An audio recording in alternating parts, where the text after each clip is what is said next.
I've been in Seattle now nearly for 25 years. It'll be 25 years in December. Shortly after we came, in January, we subscribed to the Seattle Times, and on a Sunday morning, there was this little article on the front page of the Times that said, at any given time, 4% of Seattleites are in church.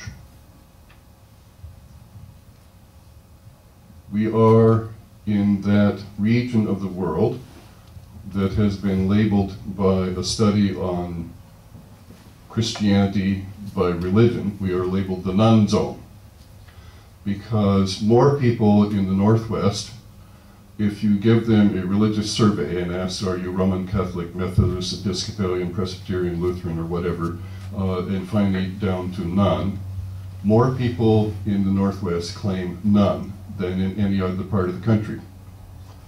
I understand that Vermont is trying to run us competition for that.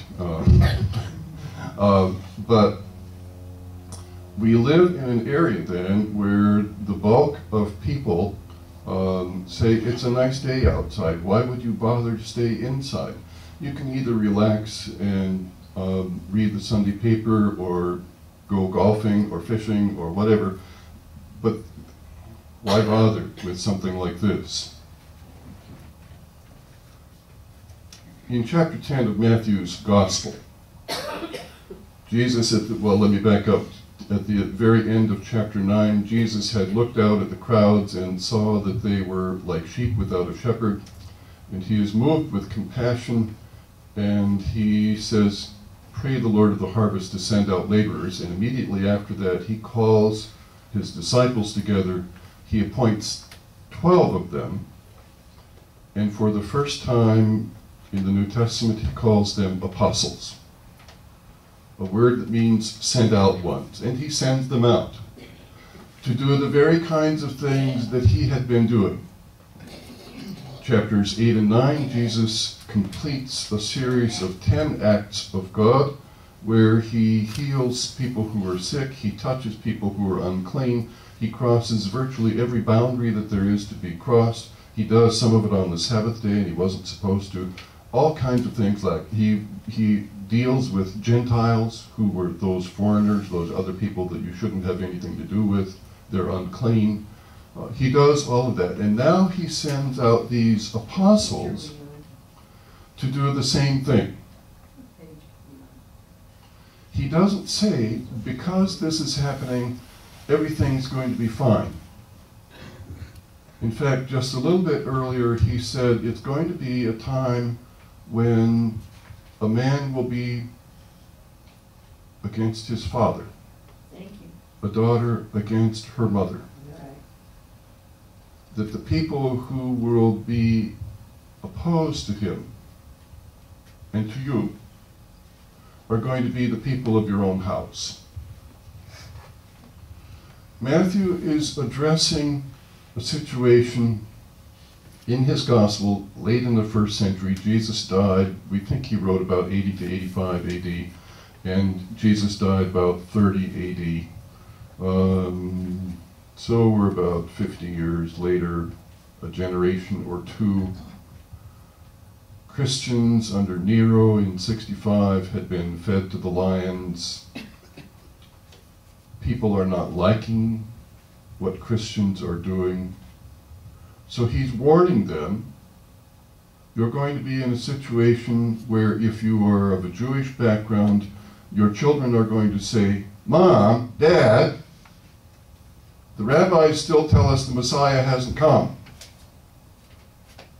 Or if you're one of those people who the broad world around you in the Mediterranean basin, you worship any of the multitude of gods that were around, they're going to say, this isn't what we got taught when we were growing up.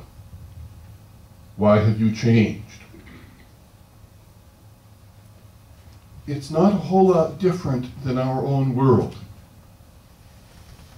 The people around us, by voting with their feet, are saying, church is not worth our time. And we now, as people who have heard the story of the resurrection, we are people who are apostles, sent out Remember when we did that introduction and we said there were those 4 parts? The last part of the service is we are sent out. We don't gather here for a holy huddle and say, oh man, it's nice to be here, let's just stay here. We gather here to be fed, to be nourished, and then to be sent out.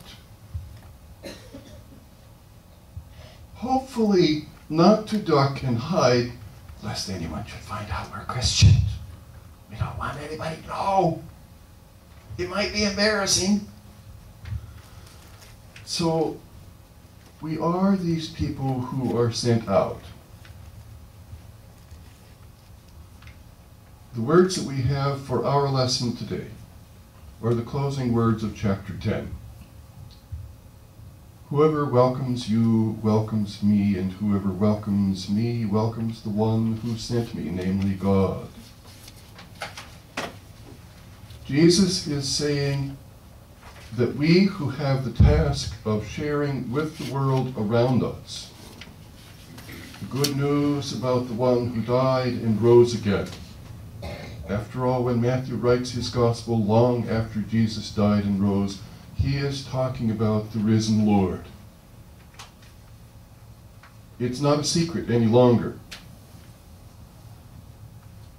We get sent out to that same world where people have all kinds of options. People can come to church. People can go to any other church. People cannot go. People can say, I prefer to adopt Buddhism. Islam is one of the fastest growing religions in our country. It's new, it's different. Is it worth it for us to hang on? Is it worth it for us to persevere? Jesus is letting his disciples and us know that not everybody is going to welcome us. He reminds them that they did not welcome him. They did not listen to what he said. And then he says, the servant is not greater than the master, nor is the one who is sent greater than the one who was sent. That's us. If they have done this to Jesus, imagine what they will do to us. So when we talk about welcoming, Jesus addresses these words to people who were sent out, his disciples, his apostles, and now to us as readers, to us,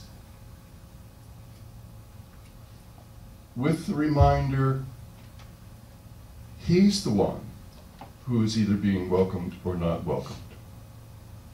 God is the one who is being received or not received.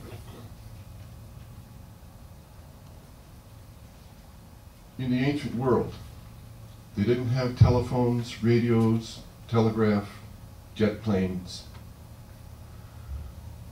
When someone was sent out as an apostolos, an apostle, when someone was sent out that was amounted to being an ambassador,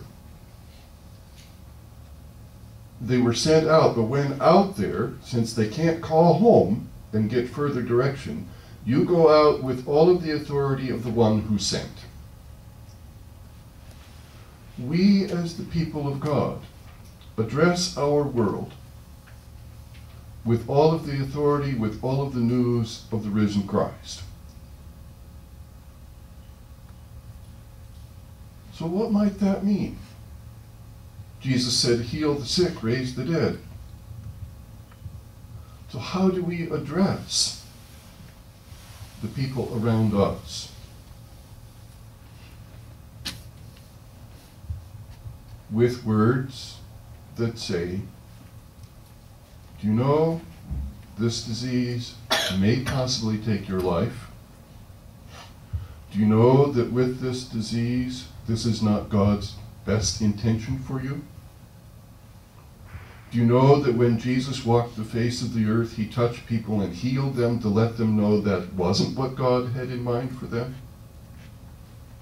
Do you know that that comes as part of the brokenness, the sin in our world? And do you know that Jesus conquered that very sin and brokenness?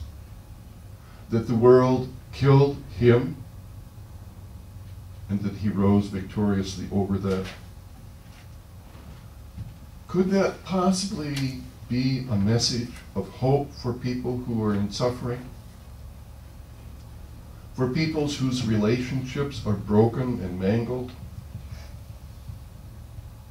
For people who grieve the loss of loved ones who have died?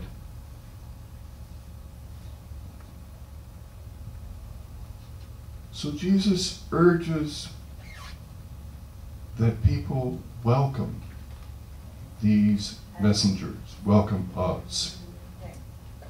But there is another side to welcoming. Jesus went out. We are sent out by him to do what he did.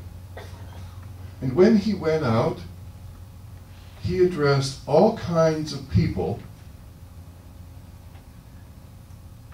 who were not just the good people in our world.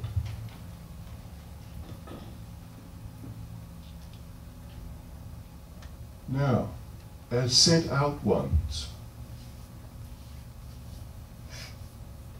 when we address people that we do not think are the good ones, what happens to our welcoming them now?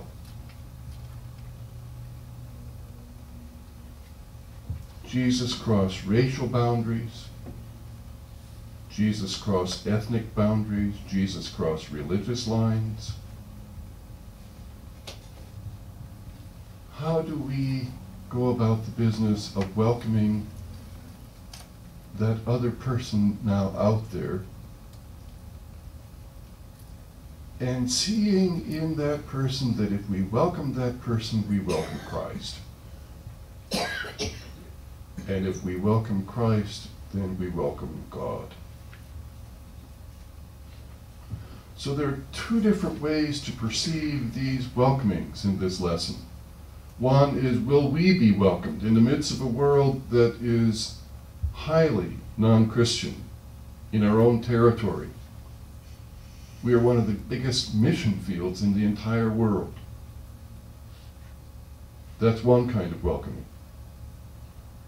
The other kind is when we go address that world, do we welcome these others and see in them Christ reaching out, crossing boundaries, crossing barriers, doing what we flinch at doing?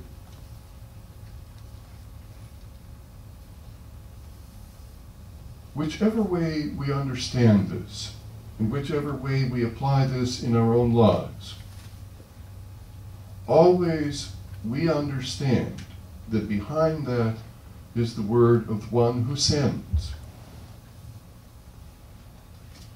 He doesn't just send the apostles out and say, go on now, I hope you have a good day. Go for it. Try really hard. But he's the one that we heard about last week. All authority in heaven and on earth has been given to me. Make disciples. But all authority. And that spoken to a group of people, all of whom had deserted him. Peter flat out denied him absolutely 3 times, said, I never knew him. And yet Jesus addresses that group of 11 and says, not, shame on you, you should have done better. You shouldn't have denied me. You go home and think about that now. You try harder next time. Doesn't say a word of reproach. Just says, I'm sending you again.